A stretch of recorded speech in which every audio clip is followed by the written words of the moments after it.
আমি 2005 সাল হইতে সান্তাহার 20 শয্যা বিশিষ্ট হাসপাতালের নৈশ প্রহরীর দায়িত্ব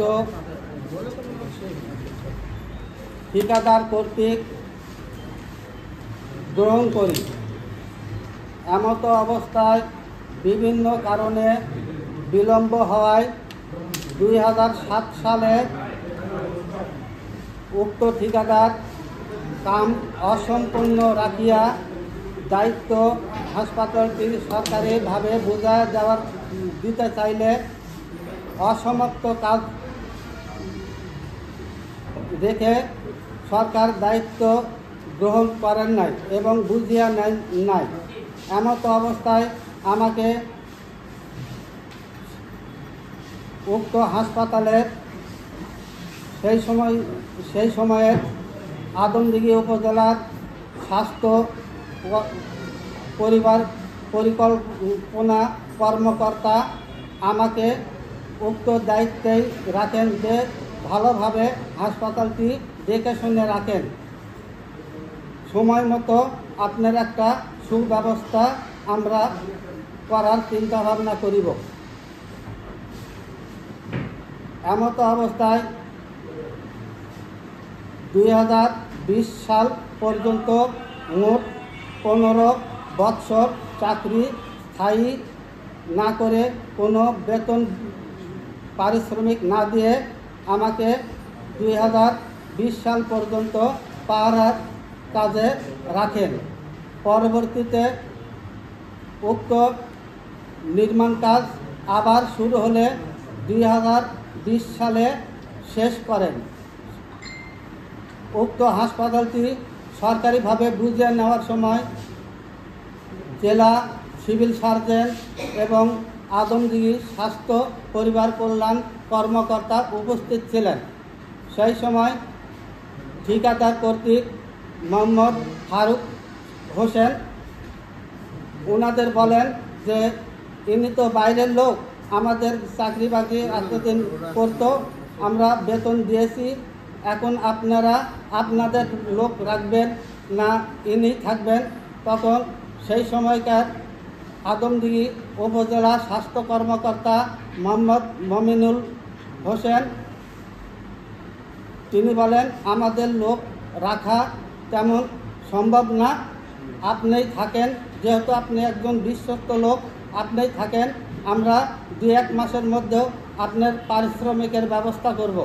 এমত অবস্থায় 2024 সালে নতুনভাবে আবার উপজেলা স্বাস্থ্য কর্মকর্তা দায়িত্বভার গ্রহণ করলে তিনি আমাকে 12 আগস্ট চাবি সহ হস্তান্তর করে আমার প্রয়োজনীয় জিনিস সরাইয়ে নিতে বলেন। এমত অবস্থায় 2024 সালে 12 আগস্ট আমার কাছে নোটিশ মাধ্যমে আমার কাছ থেকে চাবি গ্রহণ করেন এবং উক্ত চাবি সান্তাহার 20 শয্যা বিশিষ্ট হাসপাতালের ফার্মাসিস্ট জনাব আব্দুল মান্নানের নিকট জমা দেওয়ার জন্য বলেন। এমত অবস্থায় আমরা 2024 সালের 12 আগস্ট আমি ওনাকে চাবি দিয়ে আসি, কিন্তু পরে আমাকে আশ্বাস দেওয়া হয় যে আপনার কথা আমাদের স্মরণ আছে, প্রয়োজন হলে আপনাকে আবার পুনরায় ডেকে নেব। কিন্তু এমত অবস্থায় আবার নতুনভাবে পাহারাদারের লোক ওখানে রাখা হয়। আমি বুঝতে পারলাম যে আমাকে ফাঁকি দেওয়া হয়েছে। এমত অবস্থায় আমাকে কোনো পারিশ্রমিক দেওয়া হয় না। যেহেতু 2020 সালে যেহেতু সরকারিভাবে দায়িত্বভার গ্রহণ করেন হাসপাতালটি, সেহেতু আমাকে যেহেতু রাখা হয় পারিশ্রমিকের আশ্বাস দিয়ে, সেহেতু আমাকে কোনো পারিশ্রমিক এই পর্যন্ত দেওয়া হয় নাই। আমি এখন